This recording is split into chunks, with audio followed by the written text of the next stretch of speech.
ഖത്തറിനെ ഞെട്ടിച്ച് Israel.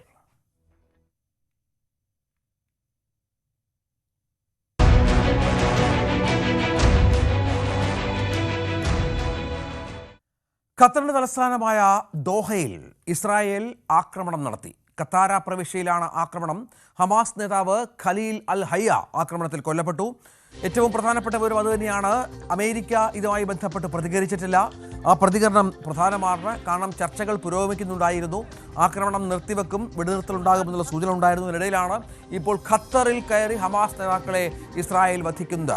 ഈ സൈത്ത് വിവരങ്ങൾ പങ്കുവെക്കുകയാണ്. സൈത്ത്, വളരെ പ്രധാനപ്പെട്ട നീക്കം ഇസ്രായേലിന്റെ ഭാഗത്തുനിന്നുണ്ടായിരുന്നു. പ്രിസിഷൻ അറ്റാക്ക് എന്നാണ് അവർ പറഞ്ഞു വെക്കുന്നത്. അതായത് ജനങ്ങളെ അല്ലെങ്കിൽ മറ്റ് ജനവാസ മേഖലകൾ ടാർഗറ്റ് ചെയ്തിട്ടില്ല, കൃത്യമായി തന്നെ ഹമാസ് നേതാക്കൾ ലക്ഷ്യം വെക്കുകയും സാധിക്കുകയും ചെയ്തു എന്നുള്ളതാണോ? അതുതന്നെയാണ് ലക്ഷ്യമിട്ടത്. ഇത് കൃത്യമായ ഒരു നയതന്ത്ര നടപടികൾ ഒരു ഘട്ടം ഫലം കാണാതെ വരുമ്പോൾ ഇസ്രായേൽ നടത്തിയ സുപ്രധാനമായ ഒരു സൈനിക നീക്കം എന്ന തരത്തിൽ തന്നെയാണ് ഇതിനെ അന്താരാഷ്ട്ര മാധ്യമങ്ങളടക്കം വ്യാഖ്യാനിക്കുന്നത്. ഇതോടുകൂടി പശ്ചിമേഷ്യയിലെ സംഘർഷം ഒരു പുതിയ തലത്തിലേക്ക് കൂടി കടക്കുന്നു എന്നതാണ് സാഹചര്യം. അടുത്ത ദിവസങ്ങളിൽ ഉണ്ടായിരുന്ന ഒരു നീക്കം, ഈ മധ്യസ്ഥ ചർച്ചകൾ ഫലം കാണുന്നു എന്ന ചില സൂചനകൾ ഒരു ഘട്ടത്തിൽ പുറത്തു വന്നതാണ്. ഹമാസും ഇസ്രായേലും തമ്മിലുള്ള സംഘർഷ പ്രശ്നങ്ങളിൽ ഒരു വെടിനിർത്തലും അതിന് തുടർച്ചയായി സമാധാന ശ്രമങ്ങളും ശക്തിയായി മുന്നോട്ട് പോകുന്നു എന്നതായിരുന്നു സൂചനകൾ. പക്ഷേ അത് പൂർണ്ണമായി തന്നെ അസ്തമിക്കുന്ന തരത്തിലേക്ക് പുതിയ സാഹചര്യങ്ങൾ നീണ്ടു എന്നതാണ് അവസ്ഥ. എന്തുകൊണ്ട് ഖത്തറിൽ ഉണ്ടായിരുന്ന ഹമാസ് നേതാക്കളെ ലക്ഷ്യമിട്ടുകൊണ്ട് ഇസ്രായേൽ ഇത്തരമൊരു സൈനിക നീക്കം നടത്തി എന്നതാണ് ലോകരാജ്യങ്ങളെ അമ്പരപ്പിക്കുന്നത്. അതിന് ഇസ്രായേലിന് കൃത്യമായ കാരണങ്ങളുണ്ട്. അത് ഖത്തർ എന്ന രാജ്യത്തെയോ അവിടുത്തെ സാധാരണ ജനങ്ങളെയോ അല്ല ഒരു ഘട്ടത്തിലും ലക്ഷ്യം വെച്ചത്. എന്നാൽ ഹമാസ് നേതാക്കളെ തന്നെയാണ്. അത് സംബന്ധിച്ച മുന്നറിയിപ്പുകൾ നേരത്തെ നൽകിയിരുന്നു. അമേരിക്കയും ഇസ്രായേലും ഇത് സംബന്ധിച്ച് ഹമാസിന് നേരത്തെ തന്നെ ചില മുന്നറിയിപ്പുകൾ നൽകിയിരുന്നു. ആ മുന്നറിയിപ്പുകൾ പൂർണ്ണമായി അവഗണിച്ചത് കൊണ്ടുകൂടിയാണ് ഇത്തരമൊരു നീക്കം നടത്തിയത് എന്നതാണ് അവരുടെ ന്യായീകരണം. ബെഞ്ചമിൻ നെതന്യാഹു അടക്കം തങ്ങളുടെ സൈനിക നീക്കം സ്ഥിരീകരിച്ച് രംഗത്തെത്തുകയും ചെയ്തിട്ടുണ്ട്. അമേരിക്കയുടെ കൂടി അറിവോടെ അവരുടെ പിന്തുണയോടുകൂടിയായിരുന്നു ഈ നീക്കം. സൈനിക നീക്കത്തിന് മുമ്പ് തന്നെ അമേരിക്കൻ പൗരന്മാർക്ക് മുന്നറിയിപ്പ് അമേരിക്ക നൽകിയിരുന്നു. വീടുകളിൽ നിന്നും പുറത്തിറങ്ങരുത് എന്ന അറിയിപ്പുകളടക്കം നൽകുകയും ചെയ്തിരുന്നു. ആ തരത്തിലാണ് ഈ സൈനിക നീക്കം നടത്തിയത്. എന്തായാലും ഇത് സംബന്ധിച്ച് ഖത്തറിന് അനുകൂലമായ മറ്റു ചില രാജ്യങ്ങൾ കൂടി രംഗത്ത് വന്നിട്ടുണ്ട്. പ്രത്യേകിച്ച് ചില ഗൾഫ് രാജ്യങ്ങൾ, സൗദി അറേബ്യ, UAE അടക്കമുള്ളവർ പൂർണ്ണമായും ഖത്തറിന് പിന്തുണ അറിയിച്ചിട്ടുണ്ട്. അതോടുകൂടി ഇതുവരെ നടത്തിയിരുന്ന മധ്യസ്ഥ ചർച്ചകളിൽ നിന്നും തങ്ങൾ പൂർണ്ണമായി പിന്മാറുന്നതായി ഖത്തറും അറിയിച്ചിട്ടുണ്ട്. അങ്ങനെയെങ്കിൽ ഇനി മുതൽ ഖത്തറിന്റെ മധ്യസ്ഥത ഈ പശ്ചിമേഷ്യൻ പ്രശ്നങ്ങളിൽ ഉണ്ടാവില്ല. ഇസ്രായേൽ ഹമാസ് തർക്ക വിഷയങ്ങളിലൊന്നും ഇനി മുതൽ ഉണ്ടാവില്ല എന്നതാണ് സാഹചര്യം. അതായത് ഇപ്പോൾ നടത്തിയ ഈ ആക്രമണത്തിന് ഇസ്രായേലും അമേരിക്കയും മറ്റു ചില കാരണങ്ങൾ കൂടി കണ്ടെത്തുന്നുണ്ട്. കഴിഞ്ഞ ദിവസം ജെറുസലേമിന് നേരെ നടത്തിയ ആക്രമണത്തിനുള്ള മറുപടി എന്ന രീതിയിൽ കൂടിയാണ് ഈ ഖത്തറിലെ ഹമാസ് നേതാക്കളെ ലക്ഷ്യമിട്ടുകൊണ്ട് നടത്തിയ ഈ നീക്കത്തിൽ അവർ നൽകുന്ന ന്യായീകരണം. അതായത് മധ്യസ്ഥ ചർച്ചകൾ സൈത്ത് അവിടെ പുരോഗമിക്കുന്നുണ്ടായിരുന്നു ഖത്തറിൽ. അത് കുറേ നാളുകളായി ഖത്തറാണ് അതിന് നേതൃത്വം നൽകിക്കൊണ്ടിരുന്നത്. പലതരത്തിലുള്ള അനുരഞ്ജന ശ്രമങ്ങൾ സംഭവിച്ചിരുന്നു. പക്ഷേ സമീപകാലത്തുണ്ടായ പലവിധ സംഭവ വികാസങ്ങൾ, ഇപ്പോൾ ബന്ദികളുടെ മോചനവുമൊക്കെയായി ബന്ധപ്പെട്ട് ഇസ്രായേലിൻ്റെ ഭാഗത്ത് ചില പരാതികൾ ഉണ്ടായിരുന്നു. ഇത്തരത്തിൽ അമേരിക്ക ഇടപെട്ടാലും ഖത്തർ ഇടപെട്ടാലും തങ്ങളുടെ ലക്ഷ്യം പൂർത്തീകരിക്കും വരെ ഈ ആക്രമണം തുടരുമെന്ന കാര്യമാണ്. മറ്റൊരു രാജ്യത്തിൻ്റെ പ്രദേശത്ത് കയറി ആക്രമിക്കുക എന്ന് പറഞ്ഞ ചെറിയ കാര്യമല്ല. അത് കൃത്യമായി കണക്കാക്കി ഒരുപക്ഷെ അമേരിക്ക പോലും അറിഞ്ഞുള്ള ഒരു അറ്റാക്ക് ആയിരിക്കണം. തീർച്ചയായും അത്തരം ആലോചനകൾക്കൊടുവിൽ നടത്തിയ നീക്കമാണ്. കാരണം ഖത്തറിൻ്റെ പ്രദേശത്ത് കയറി ഒരു സൈനിക നീക്കം നടത്തുമ്പോൾ, ഒരു വ്യോമാക്രമണം നടത്തുമ്പോൾ അതുണ്ടാക്കാവുന്ന നയതന്ത്ര പ്രശ്നങ്ങളും അന്താരാഷ്ട്ര പ്രശ്നങ്ങളും ഒക്കെ തീർച്ചയായും തിരിച്ചറിഞ്ഞുകൊണ്ടുള്ള നീക്കം തന്നെയാണ് നടത്തിയിരിക്കുന്നത്. അതിന് കൃത്യമായ കാരണങ്ങളുമുണ്ട്. ഒരിക്കലും അവിടുത്തെ ജനങ്ങളെ ലക്ഷ്യമിട്ടുകൊണ്ടോ സാധാരണ ജനങ്ങളെ ലക്ഷ്യമിട്ടുകൊണ്ടോ ഖത്തറിനെ ശത്രുപക്ഷത്ത് നിർത്തിക്കൊണ്ടോ ഉള്ളൊരു നീക്കമല്ല എന്നതാണ് ഇസ്രായേൽ ഈ വിഷയത്തിൽ നടത്തിയിരിക്കുന്ന ന്യായീകരണം. അതിൽ ഹമാസ് നേതാക്കളെ തന്നെയാണ് ലക്ഷ്യമിട്ടത്. അതിൻ്റേതായ കാരണങ്ങളും ഉണ്ടായിരുന്നു. മുമ്പും പലവട്ടം ചില സമാധാന ശ്രമങ്ങൾ നടത്തിയിട്ടും ഹമാസിന്റെ ഭാഗത്ത് നിന്ന് തുടർച്ചയായ പ്രകോപനങ്ങൾ ഉണ്ടാവുന്നു. ഇതുതന്നെയാണ് ഈ സൈനിക നീക്കത്തിന് പ്രേരിപ്പിച്ച ഘടകവും. ഇതാണ് അമേരിക്കയും ഇസ്രായേലും വ്യക്തമാക്കുന്ന കാര്യവും. എന്തായാലും ഇക്കാര്യത്തിൽ അമേരിക്കയുടെ പങ്കാളിത്തം അവർ തന്നെ സ്ഥിരീകരിക്കുകയും ചെയ്യുന്നുണ്ട്. അമേരിക്ക അവരുടെ പൗരന്മാർക്ക് അടക്കം പിന്തുണ നൽകുകയും ചെയ്തിരുന്നു. പൗരന്മാർക്ക് മുന്നറിയിപ്പ് നൽകുകയും ചെയ്തിരുന്നു. സൈനിക നീക്കത്തിന് മുമ്പായി തന്നെ കെട്ടിടങ്ങളിൽ നിന്നും പുറത്തിറങ്ങരുത് എന്നടക്കമുള്ള നിർദ്ദേശങ്ങൾ നൽകുകയും ചെയ്തിരുന്നു. ഈ ദോഹയിലെ അറ്റാക്ക് സംബന്ധിച്ച് മലയാളികളെ സംബന്ധിച്ചും ആശങ്കപ്പെടുന്ന ഘടകങ്ങൾ നിരവധിയുണ്ട്. കാരണം മലയാളികൾ കൂട്ടത്തോടെ താമസിക്കുന്ന ഇടമാണ് ദോഹ അടക്കമുള്ള മേഖലകൾ ഖത്തറിൽ കൂടുതലായും മലയാളികളുള്ള സ്ഥലമാണ്. അതുകൊണ്ട് തന്നെ അത് പൊതുവിൽ ആശങ്കയുയർത്തിയ കാര്യമാണ്. പക്ഷേ ആ ആശങ്കകൾക്കൊന്നും അടിസ്ഥാനമില്ല എന്നതാണ് നിലവിൽ പുറത്തു വരുന്ന വിവരങ്ങൾ. അതായത് ചില ശബ്ദങ്ങളൊക്കെ കേൾക്കുന്നു എന്നതിനപ്പുറത്തേക്ക് അവിടുത്തെ ജനജീവിതത്തെ ബാധിക്കുന്ന തരത്തിലേക്ക് ഒരു പ്രശ്നങ്ങളും ഉണ്ടായിട്ടില്ല എന്നതാണ് നിലവിലുണ്ടാവുന്നത്. ചില കെട്ടിടങ്ങളുടെ തകർച്ചയ്ക്കുണ്ട്, പക്ഷേ അത് മലയാളികൾ താമസിക്കുന്ന മേഖലകളിലൊന്നും ഒരു നാശനഷ്ടമോ പ്രശ്നങ്ങളോ ഒന്നും ഉണ്ടാക്കിയിട്ടില്ല എന്നതാണ്. ഒരു പ്രധാന നേതാവിൻ്റെ മരണം സംബന്ധിച്ച വാർത്തകൾ പുറത്തു വരുന്നുണ്ടെങ്കിൽ കൂടി ഇത് സ്ഥിരീകരിക്കാൻ ഇതുവരെ ഖത്തറോ ഹമാസ് നേതാക്കളോ തയ്യാറായിട്ടില്ല. അതായത് ഈ ഹമാസിന്റെ നേതാക്കൾ, നിരവധി നേതാക്കൾ താമസിച്ചിരുന്ന ഒരു കെട്ടിടമാണ്. അവിടെ ആ കെട്ടിടം പൂർണ്ണമായും തകർന്നു വന്ന വിവരങ്ങൾ മാത്രമാണ് പുറത്തു വരുന്നത്. അതേസമയം ഇപ്പോൾ ഖത്തറിന്റെ ഏറ്റവും കൂടുതൽ പ്രസ്താവന വരുന്നത് തങ്ങൾക്ക് സുരക്ഷാ പ്രശ്നങ്ങളൊന്നുമില്ല എന്ന തരത്തിലാണ്. അതായത് ഖത്തറിനും ഇതുമായി ബന്ധപ്പെട്ട് ചില പ്രതിഷേധങ്ങൾ പ്രകടിപ്പിച്ചു എന്നതിനപ്പുറം ഒരു പരിധിക്കപ്പുറം സംസാരിക്കാൻ സാധിക്കുന്നില്ല. കൃത്യമായി ഹമാസ് നേതാക്കൾ ടാർഗറ്റ് ചെയ്യുന്നു. അവരുടെ ജനവാസ മേഖലകളിൽ പ്രശ്നമില്ല, അവർക്ക് വേറെ നാശനഷ്ടങ്ങളില്ല എന്ന് പറയുമ്പോൾ കൂടുതൽ പ്രതികരണങ്ങൾ ഖത്തറിന്റെ ഭാഗത്ത് നിന്ന് അല്ലെങ്കിൽ മറ്റേതെങ്കിലും ലോകരാജ്യത്തിന്റെ ഭാഗത്ത് നിന്ന് പ്രതീക്ഷിക്കണോ? നിലവിൽ ഗൾഫ് രാജ്യങ്ങളാണ് ഖത്തറിന് കൂടുതൽ പിന്തുണ നൽകിയിരിക്കുന്നത്. UAE ആവട്ടെ അല്ലെങ്കിൽ സൗദി അറേബ്യയൊക്കെ ഖത്തറിന് പൂർണ്ണ പിന്തുണ നൽകുകയും ഇസ്രായേലിൻ്റെ സൈനിക നടപടിയെ അപലപിക്കുകയും ചെയ്തിട്ടുണ്ട്. ഖത്തറിൽ ജനജീവിതത്തെ ബാധിക്കുന്ന ഒരു പ്രശ്നവും ഇപ്പോഴത്തെ ഈ സൈനിക നീക്കം, ഈ വ്യോമ ആക്രമണം ഉണ്ടാക്കിയിട്ടില്ല എന്ന് അവർ തന്നെ വിശദീകരിക്കുന്നു. വിമാന സർവീസുകൾക്ക് പോലും പ്രതിസന്ധി ഉണ്ടായിട്ടില്ല, അതെല്ലാം സാധാരണ രീതിയിൽ നടക്കുന്നുവെന്ന് ഖത്തർ വ്യക്തമാക്കിയിട്ടുണ്ട്. അതേസമയം എല്ലാവിധ മധ്യസ്ഥ ചർച്ചകളും തങ്ങൾ നിർത്തിവെച്ചതായ ഖത്തറിൻ്റെ പ്രഖ്യാപനം കൂടി ഉണ്ടായിട്ടുണ്ട്. അതായത് ഇതുവരെ ഈ പശ്ചിമേഷ്യൻ സംഘർഷത്തിൽ ഖത്തർ നടത്തിയ മധ്യസ്ഥ നീക്കങ്ങൾ, ഇടപെടലുകൾ പൂർണ്ണമായി നിർത്തിവെക്കുന്നു എന്ന പ്രഖ്യാപനം കൂടിയാണ് അവർ ഇതോടെ നടത്തിയിരിക്കുന്നത്. ഇതോടെ ഈ സംഘർഷ വിഷയങ്ങൾ ഒരു പുതിയ തലത്തിലേക്ക് പോകുന്നു എന്ന സാഹചര്യം കൂടിയാണ്. ഒരുപക്ഷെ അമേരിക്കൻ പ്രസിഡന്റ് അടക്കം ഇക്കാര്യത്തിൽ കൂടുതൽ വ്യക്തത അല്പസമയത്തിനുള്ളിൽ വരുത്തുമെന്ന് നമുക്ക് പ്രതീക്ഷിക്കാം. ഈ സൈനിക നീക്കം സംബന്ധിച്ച് ഖത്തറിന് അനുകൂലമായി നിലപാടെടുത്ത ചില രാജ്യങ്ങളുണ്ട്. പക്ഷേ ഇസ്രായേൽ ഈ വ്യോമാക്രമണം നടത്തി തൊട്ട് നിമിഷം തന്നെ അവർ തങ്ങളാണ് നടത്തിയതെന്ന കാര്യം സ്ഥിരീകരിക്കുന്നു. ബെഞ്ചമിൻ നെതന്യാഹുവിൻ്റെ ഓഫീസ് അത് സ്ഥിരീകരിക്കുകയും ചെയ്തിട്ടുണ്ട്. അതിന് അവർ കൃത്യമായ കാരണങ്ങൾ നിരത്തുകയും ചെയ്തിട്ടുണ്ട്. ഏതായാലും വളരെ പ്രധാനപ്പെട്ട ഒരു സംഭവം, ലോകരാജ്യങ്ങളെ പോലും ഞെട്ടിപ്പിച്ച ഒരു സംഭവമായി ഇത് മാറുന്നുണ്ട്, സംശയമില്ല ഇക്കാര്യത്തിൽ. ഖത്തർ പോലെയുള്ള രാജ്യത്തിൻ്റെ പരമാധികാരത്തെ ചോദ്യം ചെയ്യുന്ന വിധത്തിലാണ് കാര്യങ്ങൾ മുന്നോട്ട് പോയത് എങ്കിൽ പോലും ഇതുവരെ അത്തരം ഒരു സൂചനകൾ ഖത്തറിൻ്റെ ഭാഗത്തുനിന്ന് ഒരു പരിധിക്കപ്പുറമുള്ള പ്രതികരണം ഉണ്ടായിട്ടില്ല. മറ്റ് ലോകരാജ്യങ്ങൾ കാര്യമായി ഈ വിഷയത്തിൽ പ്രതികരിച്ചിട്ടില്ല. പ്രത്യേകിച്ചും അമേരിക്കയൊക്കെയാണ് ഇത്തരം മധ്യസ്ഥ ശ്രമങ്ങൾക്ക് ചുക്കാൻ പിടിച്ചുകൊണ്ടിരുന്നത്. ട്രംപൊക്കെ പലപ്പോഴും ഈ യുദ്ധം താൻ അവസാനിപ്പിക്കുമെന്ന് പറഞ്ഞു വെച്ചുകൊണ്ടിരുന്നു. പക്ഷേ അതൊന്നും സംഭവിക്കാത്തൊരു പശ്ചാത്തലം കൂടിയുണ്ട്. ഏതായാലും നമുക്ക് ദൃശ്യങ്ങൾ കാണുന്ന പോലെ ഒരു അല്പസമയത്തേക്കെങ്കിലും ആ രാജ്യം ഭീതിയിലായി, ജനങ്ങളൊക്കെ പേടിച്ച് നിലവിളിച്ച് ഓടുന്ന സാഹചര്യമൊക്കെ നമ്മൾ കണ്ടു. ഇതിനിടയിൽ UN സെക്രട്ടറി ജനറൽ ആന്റോണിയോ ഗുട്ടറസിന്റെ പ്രതികരണം കൂടി നമുക്ക് ലഭ്യമായിട്ടുണ്ട്. അദ്ദേഹത്തിന്റെ വാക്കുകളിലേക്ക്. We are just learning about the Israeli attacks in Qatar, a country that has been playing a very positive role to achieve a ceasefire and release of all hostages. I condemn this flagrant violation of the sovereignty and territorial integrity of Qatar. All parties must work towards achieving a permanent ceasefire, not destroying it. Today's breaking news underscores the importance of the report that we launched today. It lays bare a stark reality. The world is spending far more on waging war than on building peace. UN ഈ വിഷയവുമായി ബന്ധപ്പെട്ട് സമാധാന ശ്രമങ്ങൾ മുന്നോട്ട് കൊണ്ടുപോകുന്നു എന്ന് തന്നെയാണ് വ്യക്തമാക്കുന്നത്. സമാധാനമാണ്, അത് അകലെയാണ് എന്ന് അറിയാം. പക്ഷേ അപ്പോഴും ഈ വിഷയത്തിൽ ഇനി ഹമാസിൻ്റെ, പലസ്തീൻ്റെ പ്രതികരണം എന്തായിരിക്കും, ഏത് രീതിയിലാണ് തങ്ങളുടെ പ്രധാനപ്പെട്ട നേതാക്കളെ വധിച്ച ഈ സംഭവത്തിൽ തങ്ങളുടെ നേതാക്കൾ സുരക്ഷിതരാണെന്ന് പറയുമ്പോഴും അവർ ചില ഭീഷണികൾ കൃത്യമായി അവർക്കുണ്ട് എന്ന കാര്യം സംശയമില്ല. സൈത്ത്, നമുക്ക് ഇനിയും മനസ്സിലാക്കേണ്ടത്, വ്യക്തമാക്കേണ്ടത്, ഇനിയുള്ള ഇന്ന് രാത്രി, ഇന്ന് ഇപ്പോൾ അറ്റാക്ക് അത് പ്രധാനമായും നടന്നു. ഹമാസ് കാര്യമായി പ്രതികരിക്കാൻ ശേഷിയില്ലാത്ത വിധത്തിലാണ് എങ്കിൽ പോലും ഇക്കാര്യത്തിൽ ഇസ്രായേലും തിരിച്ചടി ഭയക്കുന്നുണ്ടാകാം. മറ്റു മേഖലകളുണ്ട്, ഹൂതികളുടെ മേഖലകളുണ്ട്, ഇസ്രായേലിന് ചുറ്റുമുള്ള ശത്രു രാജ്യങ്ങളുണ്ട്. ഇവരിൽ നിന്നൊക്കെയുള്ള അറ്റാക്കുകൾ പ്രതീക്ഷിക്കണം. ഇറാൻ പോലെയുള്ള രാജ്യങ്ങളുടെ നിലപാട്, അതൊക്കെ ഇനിയും നമ്മൾ കാത്തിരുന്ന് കാണണം. തീർച്ചയായും ഒരു തിരിച്ചടി ഉണ്ടാകുമെന്ന ഒരു കരുതൽ ഇസ്രായേൽ തീർച്ചയായും നടത്തിയിട്ടുണ്ടാവാം. കാരണം അത് ആ രീതിയിൽ തന്നെ മുൻകാലങ്ങളിലും ഉണ്ടായിട്ടുണ്ട്. അതുകൊണ്ട് ആ തിരിച്ചടി അവർ സ്വാഭാവികമായും കരുതുന്നുണ്ട്. അതിൻ്റെ ജാഗ്രത ഇസ്രായേൽ പാലിക്കുകയും ചെയ്യുന്നുണ്ടാവണം. വ്യോമാക്രമണം തന്നെ ഹമാസ് കേന്ദ്രങ്ങളിൽ നിന്നുണ്ടാവാനുള്ള സാധ്യതയുണ്ട്. ആ ഒരു ജാഗ്രത പാലിച്ചു തന്നെയാണ് മുന്നോട്ട് പോകുന്നത്. മുമ്പ് നമ്മൾ കണ്ടതാണ്, ഈ രണ്ട് രാജ്യങ്ങളിലും നമ്മൾ മലയാളികൾ പൊതുവിൽ ചർച്ച ചെയ്യുമ്പോൾ ഇപ്പോൾ ഈ രണ്ട് രാജ്യങ്ങളിലും മലയാളി സാന്നിധ്യമുണ്ട്. ഇസ്രയേലിലായെങ്കിലും നിരവധി മലയാളികളടക്കം ഇന്ത്യക്കാർ നിരവധിയുണ്ട്. ആ മേഖലകളിലൊക്കെ മുമ്പും ഹമാസിൻ്റെ മിസൈൽ ആക്രമണമൊക്കെ നമ്മൾ കണ്ടിട്ടുള്ളതാണ്. സമാനമായ സാഹചര്യം വീണ്ടും ഉണ്ടാകുമോ, ഒരു തിരിച്ചടി അവർ നടത്തുമോ എന്ന ആശങ്കയുണ്ട്. അത് സ്വാഭാവികമായും അതിൻ്റെ കരുതൽ ഇസ്രയേലി സൈനിക കേന്ദ്രങ്ങൾ ആ തരത്തിലുള്ള ജാഗ്രത പാലിക്കുകയും ചെയ്യുന്നു എന്ന് വേണം നമുക്ക് കരുതാൻ. ദോഹയിലെ ആദ്യവട്ട ഈ സ്ഫോടന പരമ്പര എന്ന് പറയാം, ആ തരത്തിലുണ്ടായ വ്യോമ ആക്രമണം പിന്നീട് തുടർച്ചയായ മറ്റ് നീക്കങ്ങളൊന്നും ഉണ്ടായിട്ടില്ല. ജനവാസ മേഖലയിൽ കാര്യമായ പ്രശ്നങ്ങളൊന്നും ഉണ്ടായിട്ടില്ല. കൃത്യമായി ഹമാസ് നേതാക്കൾ ഇരുന്ന ഇടം കേന്ദ്രീകരിച്ച്, ആ കെട്ടിടം കേന്ദ്രീകരിച്ച് തന്നെയാണ് ആക്രമണം നടത്തിയിരിക്കുന്നത് എന്നതാണ് നിലവിൽ പുറത്തുവരുന്ന വിവരങ്ങൾ.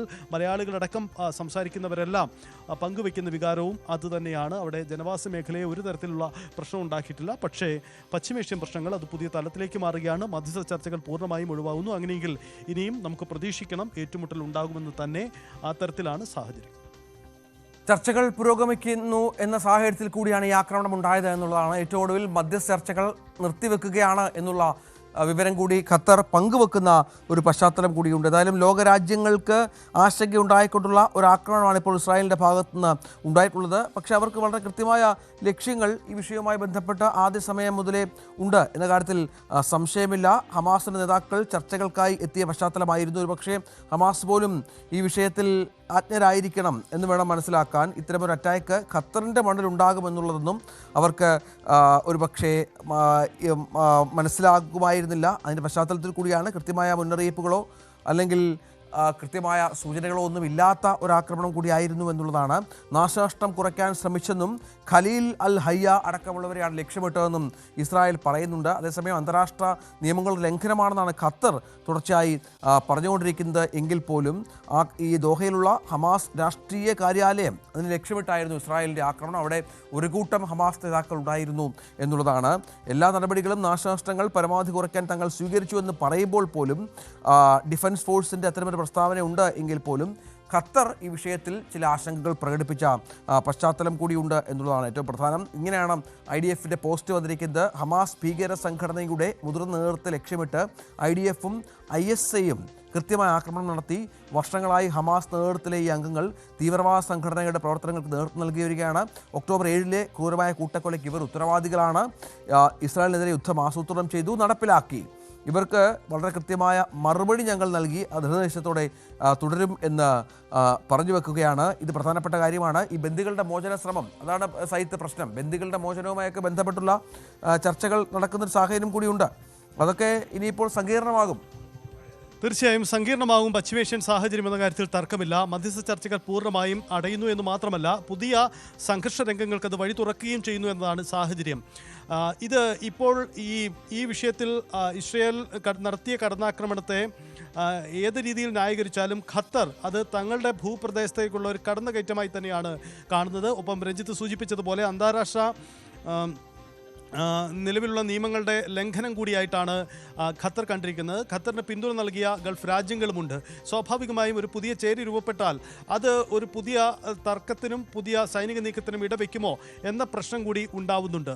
ഇതുവരെ ഇസ്രയേലിൻ്റെ പോരാട്ടത്തിന് പുതിയൊരു തലം കൂടി ഇത് സൃഷ്ടിക്കാനുള്ള സാധ്യതയും തള്ളിക്കളഞ്ഞുകൂടാ.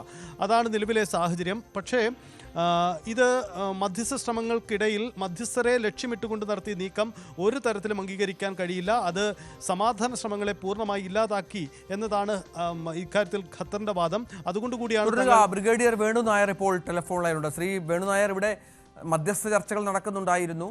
പക്ഷേ ഇസ്രായേൽ അവർക്ക് കൃത്യമായ ലക്ഷ്യങ്ങളുണ്ട്, നമുക്കറിയാം. ഹമാസിനെ തീർക്കുക എന്നുള്ളത് തന്നെയാണ്. അവർ യാതൊരു തരത്തിലുള്ള അനുരഞ്ജനത്തിന് തയ്യാറാകുന്നില്ല. ഇപ്പോൾ ഇങ്ങനെ ഖത്തറിൻ്റെ മണ്ണിൽ കയറി ആക്രമിക്കുമ്പോൾ തങ്ങൾ അനുരഞ്ജനത്തിലില്ല എന്നുള്ള കൃത്യമായ സൂചന നൽകിയല്ലേ ഇസ്രായേൽ? തീർച്ചയായിട്ടും ഇതിന്റെ ആക്ച്വലി പല മാനങ്ങളുണ്ട്. ഇപ്പോ സ്റ്റേറ്റ് ആൻസർ ഉള്ള ഒരു ഇഷ്യൂ അല്ല, സങ്കീർണമാണെന്ന് നമ്മൾ നേരത്തെ തന്നെ എല്ലാവരും പറയുന്നത് തന്നെയാണല്ലോ. അപ്പൊ ആദ്യത്തെ സംശയം ഇതായിരുന്നു, ഇത് അമേരിക്കയുടെ അറിവോടുകൂടി നടന്ന ഒരു ആക്രമണമാണോ എന്നുള്ളത്. ഇപ്പൊ നമ്മളെല്ലാം മനസ്സിലാക്കുന്നത് അമേരിക്കയെ നെതന്യാഹു പ്രസിഡന്റ് അവരുടെ ധരിപ്പിച്ചിട്ടുണ്ടായിരുന്നു. അപ്പൊ അവരുടെ മൗനസമ്മതം ഉണ്ട്.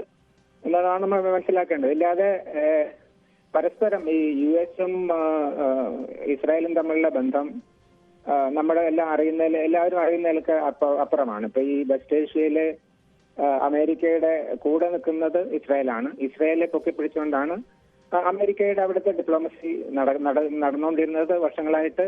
അവർക്കുള്ള സൈനിക അസിസ്റ്റൻസ് ആകട്ടെ എല്ലാം UN-ലുള്ള സപ്പോർട്ട് വിറ്റോകൾ എല്ലാം അമേരിക്കയാണ് ചെയ്യുന്നത്. അമേരിക്കയുടെ പ്രൊട്ടീജ് ആണ് വെസ്റ്റ് ഏഷ്യയിൽ ഇസ്രായേൽ. അപ്പോ അമേരിക്കയുടെ ഒരു എക്സ്പ്രസ് സൈലന്റ് പെർമിഷന് കൂടാതെ ഇങ്ങനെ ഒരു വളരെ പ്രധാനമായ ഇങ്ങനെ ഒരു കാര്യം ചെയ്യാൻ നെതന്യാഹു പുറപ്പെടുകയില്ലായിരുന്നു. എസ്പെഷ്യലി നമ്മൾ ആരും വിചാരിച്ചിരുന്നല്ലോ ഖത്തറിന്റെ തലസ്ഥാനമായ ദോഹയെ ഇസ്രായേൽ ആക്രമിക്കുമെന്ന്. ഒരു 2000 കിലോമീറ്റേഴ്സ് ഞാനിപ്പോ നോക്കുകയായിരുന്നു എന്താണ് എന്നുള്ള അകലമെന്ന്. ഒരു 2100 കിലോമീറ്ററോളം അകലെയുള്ള സ്ഥലത്ത് നിന്നാണ് ഈ പ്രിസിഷൻ സ്ട്രൈക്ക് ഇസ്രായേൽ നടത്തിയിരിക്കുന്നത്. ഈ പ്രിസിഷൻ സ്ട്രൈക്ക് ചെയ്ത് ടോപ്പ് മിലിറ്ററി ലീഡേഴ്സിനെ എല്ലാം കൊന്ന ചരിത്രം നമ്മൾ ഈ കുറച്ച് മാസങ്ങൾക്ക് മുമ്പ് നടന്ന ഇസ്രായേൽ ഇറാൻ വാറിൽ നമ്മൾ കണ്ടതാണ്. അപ്പോ ഇറാന്റെ ടോപ്പ് മിലിറ്ററി ഹെറാർക്കിയെ തന്നെ അവര് 20ഓളം ആർമി നേവി എയർഫോഴ്സുകാരെ അവർ കൊലപ്പെടുത്തിയിട്ടുള്ളതാണ്. അപ്പൊ അവരുടെ അത് കൈനറ്റിക് ആക്ഷനിലൂടെ ഡ്രോൺ ഇല്ലെങ്കിൽ എയർക്രാഫ്റ്റ് പോയി അത് ഇറാഖിന്റെ മുകൾക്കൂടിയൊക്കെ പോയാണ് ചെയ്തത്. നമുക്കറിയാം. അപ്പൊ കുറച്ച് മാസങ്ങളല്ലേ ആയുള്ളൂ. അപ്പൊ അവരുടെ അതിന്റെ ശക്തിയുണ്ട്. പക്ഷേ ഈ ഖത്തറിന്റെ ഒരു status in the field of peace negotiations ഒക്കെ നമ്മൾ നേരത്തെ എല്ലാവർക്കും അറിയുന്നത് പോലെ ഈ അഫ്ഗാനിസ്ഥാനിൽ നിന്ന് US-നെ അവിടുത്തെ താലിബാനുമായിട്ടുള്ള ആ ഒരു കരാറ് നടത്തുന്നുള്ള ചർച്ചകൾ നടത്തിയത് ദോഹയിലാണെന്ന് അത് നടത്തി കഴിഞ്ഞാണ് നമ്മൾക്കെല്ലാം മനസ്സിലാക്കുന്നത്. കൊടുക്കും അവരാണ് അതിന്റെ പിന്നില്. പിന്നെ ലോകത്തില് ഒരു തുടക്കത്തില് ഖത്തറിന്റെ ഒരു കെൽപ്പെന്ന് പറഞ്ഞാൽ അവരുടെ ഗ്യാസും ഈ പെട്രോൾ അതിനുള്ള അവരുടെ ഇതാണ്. ഇപ്പൊ സാമ്പത്തികമായിട്ട് വളരെ ചെറിയ ഒരു സ്ഥലമാണെങ്കിലും അവരുടെ സാമ്പത്തിക ശേഷിയുള്ളതാണ്. അപ്പോ അവർക്ക് സ്വിറ്റ്സർലൻഡിനെയൊക്കെ പോലെ സെക്കൻഡ് വേൾഡ് വാറിലൊക്കെ ഉണ്ടായിരുന്ന അതേ ഒരു സ്റ്റാച്ചർ എടുക്കുന്ന രീതിയിലുള്ള ഇടപെടലുകൾ പീസ് ടോക്കുകളെല്ലാം ഖത്തർ നടത്തിക്കൊണ്ടിരുന്നതാണ്. അപ്പോ അതിനെ ഇപ്പോ തുരങ്കം വെച്ചിരിക്കുകയാണ്. ഇപ്പോ കാണുമല്ലോ ഇപ്പോ അവരുടെ ഒരു സ്റ്റേറ്റ്മെന്റ് വന്നിട്ടുണ്ട് ഈ ഒരു പീസ് നെഗോഷിയേഷൻ അവർ പിന്മാറുകയാണെന്നുള്ളത്. അപ്പോ അതും അവിടെ നിൽക്കുന്നു. പിന്നെ ഇത് എന്താണ് ഇപ്പോ ഇസ്രായേല് ഇങ്ങനെ ഒരു ചാൻസ് എടുത്തിരിക്കുന്നത് എന്നുള്ളത് അതിനകത്ത് ഇസ്രായേലിന്റെ കൃത്യമായ സ്റ്റേറ്റ്മെന്റ് വന്നിട്ടുണ്ട് സാർ. അതായത് ഈ നേരത്തെ അവർക്ക് നേരെ ഉണ്ടായ വലിയൊരു ആക്രമണം അതിന് സൂത്രധാരനാണ് ഈ കൊല്ലപ്പെട്ട ആൾ എന്നുള്ളതാണ് പ്രധാനപ്പെട്ട ഹമാസ് നേതാവ്. അത് കൃത്യമായി തന്നെ അവർ ഖലീൽ അൽ ഹയ്യ അദ്ദേഹത്തെ ടാർഗറ്റ് ചെയ്തിരുന്നു. വളരെ ആസൂത്രിതമായി തന്നെ പ്രിസിഷൻ അറ്റാക്ക്. കാരണം ഈ ഖത്തറിന്റെ മറ്റു മേഖലകളെ ഒന്നും അറ്റാക്ക് ചെയ്തിട്ടില്ല. ജനവാസ മേഖലകളൊന്നുമില്ല. അവർക്ക് യാതൊരു നാശനഷ്ടം ഉണ്ടായിട്ടില്ല എന്ന് അവർ വ്യക്തമാക്കുന്നുണ്ട്. അതെ അതെ അതെ അത് ശരിയാണ്. I am with you. പക്ഷേ ആ ഒരാളെ കൊണ്ട് മാത്രം കൊണ്ടതുകൊണ്ട് ഇതിനുള്ള ഒരു പകപോക്കലാകില്ലല്ലോ. അപ്പൊ ദാറ്റ് ഈസ് നോട്ട് ഒരു നേതൃത്വത്തിനെ കൊന്നാല് അതിന്റെ അടുത്ത ആളുണ്ടാവും. പക്ഷെ അതിലേക്ക് അപ്പുറമായിരിക്കും. ഇറ്റ്സ് നോട്ട് ഒരു റിവെഞ്ച് മാത്രമായിട്ട് ഇങ്ങനെ ഒരു റിസ്ക് ഇസ്രായേൽ എടുക്കുമെന്ന് എനിക്ക് തോന്നുന്നില്ല. അതും അങ്ങനെയായിരിക്കുമല്ലോ ഒരു വിലയിരുത്തൽ ഉണ്ടാവേണ്ടത്. പിന്നെ ഈ ടോപ്പ് നേതൃത്വത്തെ എലിമിനേറ്റ് ചെയ്യുക എന്നുള്ളത് നമ്മുടെ ഹമാസിന്റെ ആകട്ടെ ഇറാന്റെ ആകട്ടെ ഇസ്രായേൽ ചെയ്യുന്നുള്ളത് നമ്മൾ മനസ്സിലാക്കിയിട്ടുണ്ട്. പക്ഷെ ഇതിന്റെ what is at stake in attacking Doha എന്നുള്ളതാണ്. അപ്പൊ അതൊരു ഈ പറഞ്ഞ പോലെ ഖത്തറും ഇസ്രായേലുമായിട്ട് പ്രശ്നങ്ങളൊന്നും അങ്ങനെയുള്ള പ്രശ്നങ്ങളോ എതിരായിട്ട് അവര് ഈ ബാക്കി എല്ലാ അറബ് നേഷൻസും ലീഗ് ഉള്ളവരെല്ലാം പാലസ്തീനിയനോട് ചേർന്ന് അവർക്ക് വേണ്ടിയിട്ട് സ്റ്റേറ്റ്മെന്റ് പറയുന്നതല്ലാതെ കൈനറ്റിക് ആയിട്ടോ സൈനികമായിട്ടോ ഇതൊന്നും ആരും പുറപ്പെടുന്നുമില്ല. അപ്പൊ ഖത്തറുമായിട്ട് അങ്ങനെ അവർക്കൊരു ഇസ്രായേലിന്റെ പ്രശ്നമില്ല. പക്ഷേ ഖത്തറിലെ ദോഹയെ അറ്റാക്ക് ചെയ്യുക എന്നുള്ളത് അവരുടെ നാഷണൽ ഇന്റഗ്രിറ്റി ടെറിട്ടോറിയൽ ഇന്റഗ്രിറ്റിയെ ക്വസ്റ്റ്യൻ ചെയ്തുകൊണ്ടുള്ളതാണ്. ഇപ്പോൾ ഈ അമേരിക്കയുടെ ഒരു മൗനം കൂടി ശ്രദ്ധേയമാണ്. കാരണം ഏത് കാര്യത്തിലും പ്രതികരിക്കുന്ന പ്രസിഡന്റാണ് ട്രംപ് എന്ന് നമുക്കറിയാം. അവിടെ ദോഹയിലെ ഇസ്രായേൽ ആക്രമണം ട്രംപിന്റെ അറിവോടെയാണ് എന്ന് ചില മാധ്യമങ്ങളൊക്കെ റിപ്പോർട്ട് ചെയ്യുന്നുണ്ട്. കാരണം ഇസ്രായേൽ ഉദ്യോഗസ്ഥരെ ഉദ്ധരിച്ച് ഇസ്രായേലി ചാനൽ 12 ഇക്കാര്യം റിപ്പോർട്ട് ചെയ്തിട്ടുണ്ട്. 2 ദിവസം മുമ്പ് ട്രംപ് ഹമാസിന് മുന്നറിയിപ്പ് നൽകിയിരുന്നു. ഇത് തന്റെ അവസാന മുന്നറിയിപ്പാണെന്നും ട്രംപ് പറഞ്ഞു വെക്കുന്നു. അപ്പോൾ സമാധാനത്തിന് ഒരു വശം ശ്രമിക്കുന്നു എന്ന് പറയുമ്പോഴും ഹമാസിനെ തീർക്കാൻ മുന്നിൽ നിൽക്കുന്ന ആൾ ട്രംപാണ്. തീർച്ചയായിട്ടും. അപ്പൊ അത് ഞാനിപ്പോ വേറെ പല ചാനലിലും എങ്ങനെ US എംബസി പൗരന്മാർക്ക് മുന്നറിയിപ്പ് നൽകി. അതെ, അവരുടെ അൺഒഫീഷ്യൽ സ്റ്റേറ്റ്മെന്റ് വരെ വന്നിട്ടുണ്ടെന്നാണല്ലോ നമ്മൾ മനസ്സിലാക്കുന്നത്. ഇസ്രായേൽ അവരോട് പറഞ്ഞിരുന്നു, അവർക്കത് അറിയാമായിരുന്നു എന്നുള്ളത്. അപ്പോ അത് നിർത്തണം, വേണ്ട എന്ന് പറയാനുള്ള വിറ്റോ ഏതായാലും പ്രസിഡന്റിന്റെ കയ്യിലാണല്ലോ. അത് അദ്ദേഹം ചെയ്തിട്ടില്ല. അപ്പൊ ഈ ഒരു മൗനാനുവാദം ഉണ്ടായിരുന്നു. പക്ഷേ ഇവർക്ക് പ്രിസിഷൻ സ്ട്രൈക്ക് ചെയ്യാനുള്ള കേപ്പബിലിറ്റി അവർക്കറിയാം. ഇത് ഈ നെഗോഷിയേഷന് വന്ന ആളുകളെ മാത്രമല്ല, പിന്നെ അതിന്റെ ഒരു പൊളിറ്റിക്കൽ ബ്യൂറോ ആണ്. ഇപ്പൊ ഈ പറയുന്നത് പോലെ ദോഹയിലെ അഫ്ഗാനിസ്ഥാനിലെ താലിബാന്റെ നേതാക്കൾ അവിടെ ഉണ്ടായിരുന്നു. ഹമാസിന്റെ നേതാവ് ദോഹയിൽ ഉണ്ടായിരുന്നു. അതുപോലെ തന്നെ ഹമാസിന്റെ ഈ ഒരു പൊളിറ്റിക്കൽ ബ്യൂറോ എന്ന് പറഞ്ഞാൽ ആ ഒരു പ്രത്യേക ഇതൊക്കെ വരുന്നുണ്ടല്ലോ, അവർ അറ്റാക്ക് ചെയ്ത ആ ബിൽഡിംഗ് പൊളിറ്റിക്കൽ ബ്യൂറോ ആണ്. അപ്പൊ അതൊരു അൺഒഫീഷ്യൽ ഓഫീസാണ് അവിടെ ഈ ഹമാസിന് വേണ്ടിയിട്ടുള്ളത്. അപ്പൊ അതിനെ അവർ ടാർഗറ്റ് ചെയ്തു. അത് പറയുന്നത് ഞങ്ങള് വേറെ ഖത്തറിനെ ആക്രമിച്ചിട്ടില്ല. ഈ ഒരു പ്രത്യേക അവരുടെ ഇപ്പോഴത്തെ ഏറ്റവും വലിയ ശത്രുവായ ഹമാസ്. അപ്പോ ഈ October 7 പുറകിലുള്ളത് ഹമാസ് ആണ് എല്ലാവർക്കും നമ്മളെല്ലാം അറിയുന്നതാണ്. അപ്പൊ അതിനെ എങ്ങനെയെങ്കിലും ഇപ്പൊ ഒരു എത്ര വർഷമായി, ഇപ്പൊ ഒക്ടോബർ ആകുമ്പോഴത്തേക്കും 2 വർഷമാകുന്ന ഒരു ടൈം ലൈനാണ് നിൽക്കുന്നത്. ഇതുവരെയും ഒരു ടോട്ടൽ ഡിസ്ട്രക്ഷൻ ഉണ്ടായിട്ടില്ല. അത് സാധ്യമാകുന്നതും വളരെ ബുദ്ധിമുട്ടാണ്. ശരി സാർ, നന്ദി താങ്കളുടെ പ്രതികരണത്തിന്. ഇപ്പോൾ ശ്രീ എം ഷിനാസ് കൂടി ടെലിഫോണിലുണ്ട്. ശ്രീ എം ഷിനാസ്, ഇവിടെ അമേരിക്കയുടെ മൗനം അത് വളരെ കൃത്യമായി തന്നെ കാര്യങ്ങൾ വ്യക്തമാക്കുന്നുണ്ട്. ആ മൗനം വാചാലമാണ്, തങ്ങൾ അറിഞ്ഞ ആക്രമണമാണ് എന്ന കാര്യത്തിൽ സംശയമില്ല. തങ്ങളുടെ പൗരന്മാരോട് മാറി നിൽക്കാൻ പറയുന്നു. അങ്ങനെ ഖത്തറിൽ കയറി ഹമാസ് നേതാക്കളെ ആക്രമിക്കാൻ പോലുമുള്ള അനുവാദം ഇസ്രായേൽ നൽകുകയാണ് അമേരിക്ക. അതെ, ഈ ഡൊണാൾഡ് ട്രംപ് 2 ദിവസം മുമ്പ് ഹമാസിന് ഒരു അന്ത്യശാസനം നൽകിയിരുന്നു. ഒന്നുകിൽ ഈ കരാറിൽ ഒപ്പുവെക്കൂ, ഇത് ലാസ്റ്റ് ചാൻസ് ആണ് എന്നൊക്കെ പറഞ്ഞിട്ടാണ്. ഖത്തറിലാണ് അമേരിക്കയുടെ വലിയ ഒരു ഒരു മിലിറ്ററി ബേസ് ഉള്ളതും. അപ്പോ അമേരിക്ക അറിയാതെ, ട്രംപ് അറിയാതെ ഈ ആക്രമണം നടക്കില്ല. അവരെ അറിയിച്ചുകൊണ്ട് തന്നെയാണ് ഇസ്രായേൽ ആക്രമണം നടത്തിയിരിക്കുന്നത്. ഖത്തർ എന്ന പരമാധികാര രാഷ്ട്രത്തിന് നേരെ, അതിന്റെ പരമാധികാരത്തിനും അതിന്റെ സുരക്ഷയ്ക്കും നേരെയുള്ള ഒരു വലിയ കടന്നാക്രമണമാണ് ഇപ്പോൾ നടന്നിരിക്കുന്നത്. അത് ഹമാസിന്റെ പൊളിറ്റിക്കൽ ബ്യൂറോയുടെ കെട്ടിടത്തിലാണെങ്കിലും നടത്തിയിരിക്കുന്നത് air to surface missile attack ആണെന്നാണ് ചില വാർത്താ മാധ്യമങ്ങൾ റിപ്പോർട്ട് ചെയ്യുന്നത്.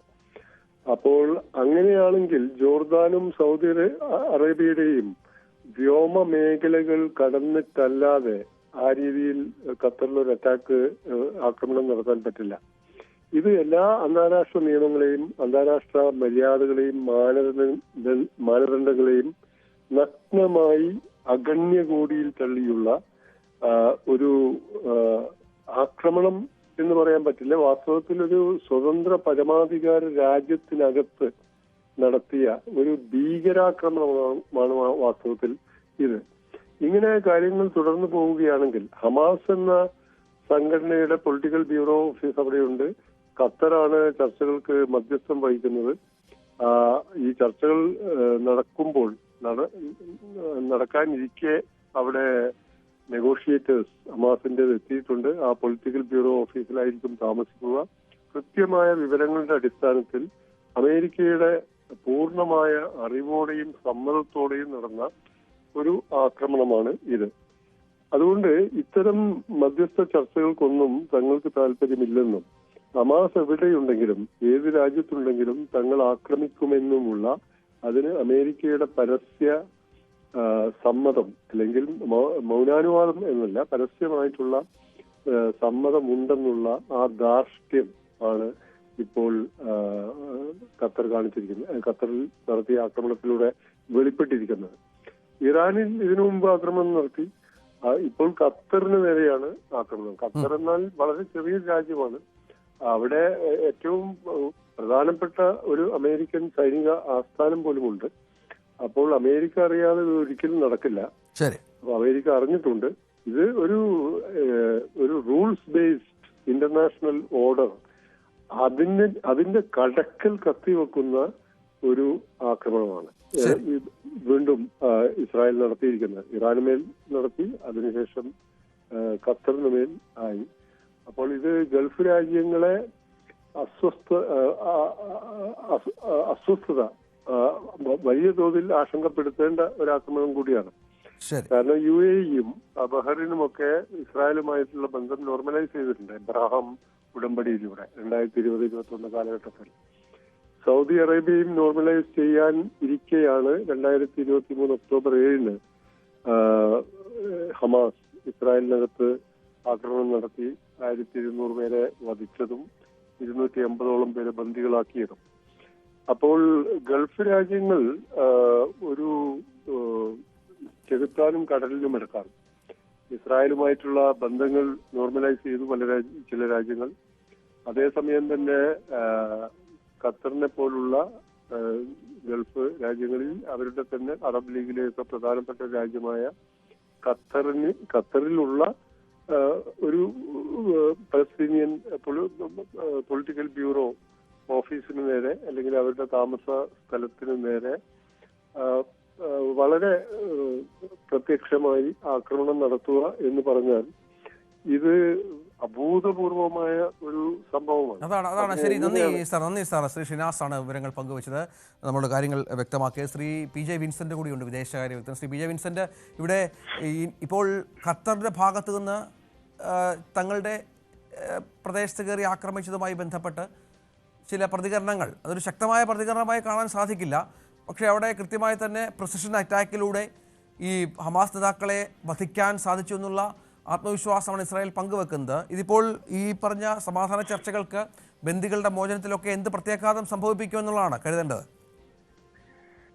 ഈ വെസ്റ്റ് ഏഷ്യയിൽ ഇപ്പോൾ നടക്കുന്ന സംഘർഷത്തിന്റെ ഗതിയെ നിർണായകമായി സ്വാധീനിക്കുന്ന ഒന്നുമല്ല ഈ ആക്രമണം. അത് ഇസ്രായേൽ അതിന്റെ ലക്ഷ്യങ്ങൾ നേടുന്നതിന് വേണ്ടി അവർക്ക് അന്താരാഷ്ട്ര നിയമങ്ങളെയൊക്കെ അതിലംഘിച്ചുകൊണ്ട് ആ യുദ്ധം നടത്തിക്കൊണ്ടിരിക്കുകയാണ്. അതിന് അവർക്ക് ശക്തി നൽകുന്നത് അമേരിക്കയുടെ പിന്തുണയാണ്. അപ്പോ കഴിഞ്ഞ 2022 ഒക്ടോബർ 7-ന്റെ ഹമാസ് ആക്രമണത്തെ തുടർന്ന് ആരംഭിച്ചിട്ടുള്ള ഗസ യുദ്ധം, അതിൽ എല്ലാ അന്താരാഷ്ട്ര മര്യാദകളും അതിലംഘിച്ചുകൊണ്ട് ആ മേഖലയിലെ അറബ് പരമാധികാര രാഷ്ട്രങ്ങളെ ഇസ്രായേൽ ആക്രമിച്ച് തകർത്ത് തരിപ്പണമാക്കിയിട്ടുണ്ട്. സിറിയനെ ആക്രമിച്ചു, ലെബനനെ ആക്രമിച്ചു, യമൻ ആക്രമണത്തിന് വിധേയമായി ഇറാനെ ആക്രമിച്ചു. 12 ദിന യുദ്ധം. അതിന്റെ തുടർച്ചയിലാണ് ഇപ്പോൾ ഖത്തറും ആക്രമിക്കപ്പെട്ടത്. ഖത്തറിന്റെ ആക്രമണത്തിന് സവിശേഷമായ മാനങ്ങളുണ്ട്. കാരണം ആ മേഖലയിലെ ഏറ്റവും പ്രധാനപ്പെട്ട ഒരു രാജ്യം ആണ് ഖത്തർ. മാത്രവുമല്ല, കഴിഞ്ഞ ഒരു 3 ദശാബ്ദക്കാലമെങ്കിലുമായി അറബ് ഇസ്രായേലി സംഘർഷത്തിൽ, പ്രത്യേകിച്ച് ഫലസ്തീൻ ഇസ്രായേൽ സംഘർഷത്തിൽ മധ്യസ്ഥത വഹിക്കുന്ന ഒരു രാജ്യമാണ് ഖത്തർ. കഴിഞ്ഞ 2002 ആരംഭിച്ച ഓപ്പറേഷൻ സോർഡ്സ് ഓഫ് അയൺ എന്ന ഇസ്രായേലിന്റെ സൈനിക നടപടിയിൽ ഇതുവരെയുള്ള എല്ലാ 2 വെടിനിർത്തൽ കരാറിലും സമാധാന പ്രക്രിയയിലും ഖത്തറിന്റെ സജീവ സാന്നിധ്യമുണ്ടായിരുന്നു, ഖത്തറിന്റെ മധ്യസ്ഥതയുണ്ടായിരുന്നു. ഏറ്റവും അവസാനമായി ഖത്തറും ഈജിപ്തും കൂടെ മുന്നോട്ട് വെച്ച വെടിനിർത്തൽ ഏകപക്ഷീയമായി ഹമാസ് അംഗീകരിക്കുകയുണ്ടായി, എന്നാൽ ഇസ്രായേൽ അംഗീകരിച്ചിട്ടില്ല. ഇപ്പോൾ തന്നെ ഒരു നീണ്ടുനിൽക്കുന്ന സമാധാന പ്രക്രിയയിലേക്ക് കാര്യങ്ങൾ എത്തിക്കുന്നതിന് വേണ്ടിയിട്ടുള്ള ചർച്ചയ്ക്കുള്ള പ്രതിനിധി സംഘമാണ്, ഹമാസ് പ്രതിനിധി സംഘമാണ് ഖത്തറിൽ എത്തിയിട്ടുള്ളത്. അതിന്റെ തലവൻ ഖലീൽ അൽ ഹയ്യ ഇന്നലെ ഖത്തറിന്റെ അമീർ അബ്ദുറഹ്മാൻ അൽ താനിയുമായിട്ട്, ഷെയ്ഖ് മുഹമ്മദ് ബിൻ അബ്ദുറഹ്മാൻ അൽ താനിയുമായി ചർച്ച നടത്തിയിരിക്കുന്നു. അപ്പോൾ ഈ സമാധാന പ്രക്രിയ നടന്നുകൊണ്ടിരിക്കെ ആ സമാധാന പ്രക്രിയയിൽ പങ്കെടുക്കുന്ന ഒരു പ്രതിനിധി സംഘത്തെ ആക്രമിക്കുക എന്നുള്ളത് ലോക ചരിത്രത്തിൽ കേട്ടുകേൾവി പോലുമില്ലാത്ത കാര്യമാണ്. നമ്മൾ ചില ക്രൈം സീരീസിലും സിനിമകളിലും ഒക്കെ കാണുന്നുണ്ടല്ലോ, 2 മാഫിയ സംഘങ്ങൾ സമാധാന ചർച്ചയ്ക്ക് വിളിച്ചു വരുത്തി ഒരു സംഘം മറ്റൊരു സംഘത്തെ വകവരുത്തുന്നതൊക്കെ സിനിമയിൽ മാത്രം കണ്ടിട്ടുള്ളതാ. ആഗോള രംഗത്ത് അത് അസാധ്യമായ കാര്യമാണ്, അത് ചെയ്യാൻ പാടില്ല. ഇവിടെ ഇസ്രായേൽ അടക്കം പങ്കാളിയായിട്ടുള്ള ഒരു സമാധാന പ്രക്രിയയിലെ ഹമാസിന്റെ പ്രതിനിധി സംഘമാണ് ഖത്തറിലെത്തിയിട്ടുള്ളത്. അവരെ ആക്രമിച്ചു എന്ന് പറഞ്ഞു കഴിഞ്ഞാൽ അത് അന്താരാഷ്ട്ര നിയമങ്ങൾക്ക് വിരുദ്ധമാണ് എന്ന് ലളിതമായി പറഞ്ഞു പോകുന്നതിൽ മാത്രം ഒതുങ്ങുന്ന ഒരു കാര്യമല്ല. ഒന്നാമത്തത്. രണ്ടാമത്തെ കാര്യം, ഖത്തർ എന്ന രാജ്യത്തിന്റെ സ്റ്റാറ്റസ് ആണ്. ലോകത്തിലെ എല്ലാ സമ്മേളനങ്ങളും നടക്കുന്ന ഒരു സ്ഥലമാണ് ഈ ദോഹ. അവിടെ IMFന്റെയും വേൾഡ് ബാങ്കിന്റെയും ദോഹ വട്ട ചർച്ചകൾ അവിടെ നടക്കുന്നു. സാമ്പത്തിക ഉച്ചകോടി നടക്കുന്നു. ലോകരാജ്യങ്ങളിലെ വിവിധ സംഘർഷങ്ങളിൽ സമാധാന ചർച്ചകൾ നടക്കുന്നു. അങ്ങനെ ലോകത്തിലെ ഒരു കോസ്മോപൊളിറ്റൻ നഗരമാണ് ദോഹ. അതുപോലെ ഖത്തർ ആകട്ടെ ലോക സമാധാനത്തിൽ വലിയ സംഭാവന നൽകിക്കൊണ്ടിരിക്കുന്നത്. എവിടെ സംഘർഷമുണ്ടായാലും അതിൽ മധ്യസ്ഥ വഹിക്കുവാനും പരസ്പരം ഏറ്റുമുട്ടുന്ന രാജ്യങ്ങൾക്ക് ഒരു ന്യൂട്രൽ സ്റ്റേറ്റിൽ നിന്ന് സമാധാന ചർച്ച നടത്തണമെങ്കിൽ അതിന് ആദ്യം സൗകര്യമൊരുക്കി കൊടുക്കുന്ന ഒരു രാജ്യമാണ് ഖത്തർ. അതിന്റെ എല്ലാം കേന്ദ്രം ഈ ദോഹയാണ്. വേൾഡ് കപ്പ് ഫുട്ബോൾ ടൂർണമെന്റ് നടത്തിയ രാജ്യമാണ്. വലിയ സാമ്പത്തിക ശക്തിയാണ്. അപ്പോൾ ഒരു കുഞ്ഞൻ രാഷ്ട്രമാണെങ്കിലും അത് അന്താരാഷ്ട്ര ബന്ധങ്ങളിൽ സജീവമായി ഇടപെടുകയും വലിയ സംഭാവനകൾ നൽകുകയും ചെയ്തുകൊണ്ടിരിക്കുന്ന ഒരു രാജ്യമാണ്. അങ്ങനെയുള്ള ഒരു രാജ്യത്തെ കടന്നാക്രമിക്കുക എന്നുള്ളത് അത്യന്തം ഹീനമായ കുറ്റകൃത്യമാണ്. ഇവിടെ നേരത്തെ ഷിനാസ് മാഷ് സൂചിപ്പിച്ചതുപോലെ ഇത് ഇസ്രായേൽ ന്റെ ആക്രമണമായിട്ട് ചുരുക്കി കാണുന്നതിൽ അർത്ഥമില്ല. അത് ഇസ്രായേൽ അമേരിക്ക അച്ചുതണ്ടിന്റെ ആക്രമണമാണ്. അമേരിക്ക അറിയാതെ ഇങ്ങനെ ഒരു കാര്യം ചെയ്യില്ല. ഇവിടെ ഏറ്റവും പ്രധാനപ്പെട്ട കാര്യം, ഇസ്രായേലിനെതിരായിട്ട് വെസ്റ്റ് ഏഷ്യയിലുള്ള പ്രവർത്തിക്കുന്ന സംഘങ്ങൾ, അത് ഇറാന്റെ നേതൃത്വത്തിലുള്ള ഷിയ സഖ്യം അടക്കമുള്ളവ ഏറെക്കുറെ പൂർണ്ണമായി തന്നെ തകർക്കപ്പെട്ട ഒരു സാഹചര്യമാണുള്ളത്. അപ്പോൾ ഈ ഒരു സാഹചര്യത്തിൽ പൂർണ്ണമായിട്ട് ആ മേഖല റീഡിഫൈൻ ചെയ്യുക എന്നുള്ള നിലയിലേക്ക് ഇസ്രായേൽ കാര്യങ്ങൾ നീക്കുന്നു എന്ന് വേണം കരുതാൻ. അതിന് അമേരിക്കയുടെ പിന്തുണയുമുണ്ട്. ഒരു പ്രധാനപ്പെട്ട കാര്യം എനിക്ക് സൂചിപ്പിക്കാനുള്ളത്, ഇന്ത്യയുമായിട്ടുള്ള സൗഹൃദത്തെ പോലും മറികടന്ന് പശ്ചിമേഷ്യൻ സാഹചര്യം അമേരിക്ക ഇസ്രായേൽ അച്ചുതണ്ടിന് അനുകൂലമാക്കാൻ ട്രംപ് ഭരണകൂടം നടത്തിയ ശ്രമമാണല്ലോ ഇന്നത്തെ ഇന്ത്യ അമേരിക്ക സംഘർഷത്തിന്റെ മൂലകാരണം. അത് വളരെ പ്രധാനപ്പെട്ട കാര്യമാണ്. നോക്കൂ, ഈ ഷിയ സഖ്യത്തിനെതിരെ സുന്നി സഖ്യം രൂപപ്പെടുത്തുവാനും ഖത്തർ അതുപോലെ ടർക്കിയെ, ഈ രണ്ട് രാജ്യങ്ങളും പൊതുവെ പലസ്തീൻ കോസിനോട് ഐക്യപ്പെട്ടു നിൽക്കുന്ന രാജ്യങ്ങളാണ്. അവരെ തിരിച്ച് ഇസ്രായേൽ അമേരിക്കയുടെ പാളയത്തിലേക്ക് എത്തിക്കുവാനും വിശാല സുന്നി സഖ്യത്തിന്റെ ഭാഗമായി പാകിസ്ഥാനെ കണ്ണു ചേർക്കുവാനും അമേരിക്ക പരിശ്രമിച്ചു. അതിൽ അമേരിക്ക വിജയിക്കുകയും ചെയ്തു. അങ്ങനെയാണ് അതിന്റെ ഭാഗമായിട്ടാണ് ഓപ്പറേഷൻ സിന്ദൂർ അടക്കമുണ്ടാകുമ്പോൾ ഇന്ത്യക്ക് അനുകൂലമായ നിലപാടല്ല അമേരിക്ക സ്വീകരിച്ചത്. അപ്പോൾ ഇതെല്ലാം സൂചിപ്പിക്കുന്നത് വിശാലമായ അർത്ഥത്തിൽ അമേരിക്ക ഇസ്രായേൽ അച്ചുതണ്ട് പശ്ചിമേഷ്യയെ നിർണയിക്കാൻ തീരുമാനിച്ചിരിക്കുന്നു. വിൻസെന്റ്, താങ്കളുടെ പ്രതികരണത്തിന്. ഏതായാലും ഇപ്പോൾ വലിയ ആക്രമണം അത് വളരെ കൃത്യമായി തന്നെ ഇസ്രായേൽ നടപ്പിലാക്കിയിരിക്കുന്നു. ലോകരാജ്യങ്ങളെ ഞെട്ടിച്ച്, പ്രത്യേകിച്ചും ഖത്തറിൻ്റെ സ്ഥലത്ത് കയറിയുള്ള അറ്റാക്ക് എന്ന് പറയുമ്പോൾ അതിൻ്റെ പ്രത്യാഘാതം എന്തായിരിക്കും എന്നുള്ളത് വരും ദിവസങ്ങളിൽ കാത്തിരുന്നു കാണണം. ഇസ്രായേൽ ഉറച്ചാണ്. IDFും ഇതുമായി ബന്ധപ്പെട്ട കൃത്യമായ സൂചനകൾ നൽകിക്കഴിഞ്ഞു. തങ്ങളെ ആക്രമിച്ച രാജ്യത്തെ തകർത്തതിന് ശേഷം മാത്രമേ സമാധാനമുണ്ടാകൂ എന്നാണ് ഇപ്പോൾ ഇസ്രായേൽ വ്യക്തമാക്കിയിരിക്കുന്നത്. തിരിച്ചു വരാം ഇടവേളയ്ക്ക് ശേഷം.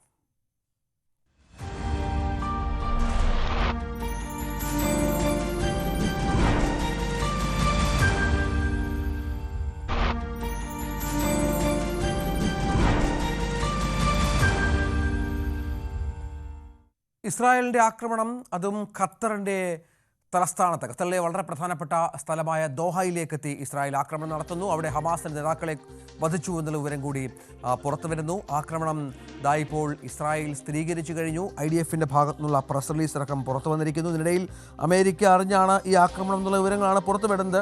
അമേരിക്കൻ പൗരന്മാരോട് മാറി നിൽക്കാൻ ആവശ്യപ്പെട്ടിരുന്നു എന്നുള്ള വിവരങ്ങൾ കൂടി ഇപ്പോൾ പുറത്തു വരുന്ന സാഹചര്യമുണ്ട് എന്നുള്ളതാണ് ഏറ്റവും നിർണായകമായ ഒന്ന്. സജിത്ത്, എന്തെങ്കിലും പ്രതികരണം കൂടുതലായി ലോകരാജ്യങ്ങളുടെ ഭാഗത്തു നിന്ന് ഉണ്ടാകുന്നുണ്ടോ?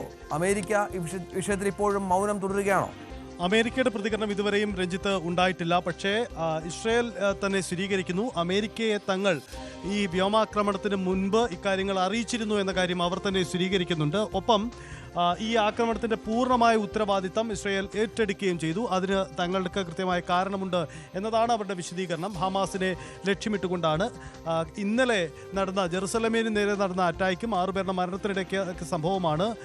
ഇതടക്കം ഈ ഒരു തിരിച്ചടിക്ക് കാരണമാക്കിയിട്ടുണ്ട് എന്നതാണ് ഇസ്രയേലിൻ്റെ ന്യായീകരണം. അതേസമയം അമേരിക്ക അടക്കമുള്ളവർ ഇതിൽ ഇതുവരെയും പ്രതികരണം നടത്തിയിട്ടില്ല എന്നതും ശ്രദ്ധേയമാണ്. ഖത്തറിന് അനുകൂലമായി സംഘടിക്കുന്ന ഒരു വിഭാഗം രാജ്യങ്ങളുണ്ട്. അതിൽ സൗദി അറേബ്യയുണ്ട്, UAE ഉണ്ട്, മൊറോക്കോയുണ്ട്, പാകിസ്ഥാനുണ്ട്. ഇങ്ങനെ ഒരു പറ്റം രാജ്യങ്ങൾ ഖത്തറിന് അനുകൂലമായ നിലപാടെടുത്തുകൊണ്ട് ഇസ്രയേലിൻ്റെ സൈനിക നടപടിയെ അപലപിച്ചുകൊണ്ട് രംഗത്ത് വന്നു. ഒരു രാജ്യത്തിൻ്റെ ഇടത്തേക്ക് കയറിയുള്ള ഈ ആക്രമണം ഒരു തരത്തിലും അംഗീകരിക്കാനാവില്ല. അത് പൂർണ്ണമായും അപലപിക്കുന്നു എന്നതാണ് അവരുടെ നീക്കം. ഖത്തർ അതേസമയം നേരത്തെ തന്നെ അവർ ഈ മധ്യസ്ഥ ചർച്ചകളിൽ നിന്നും പൂർണ്ണമായും പിന്നോട്ട് പോകുന്നു എന്ന പ്രഖ്യാപനം കൂടി നടത്തുകയും ചെയ്തിരുന്നു. ഇതാണ് നിലവിലുണ്ടായിരിക്കുന്ന അവസ്ഥ.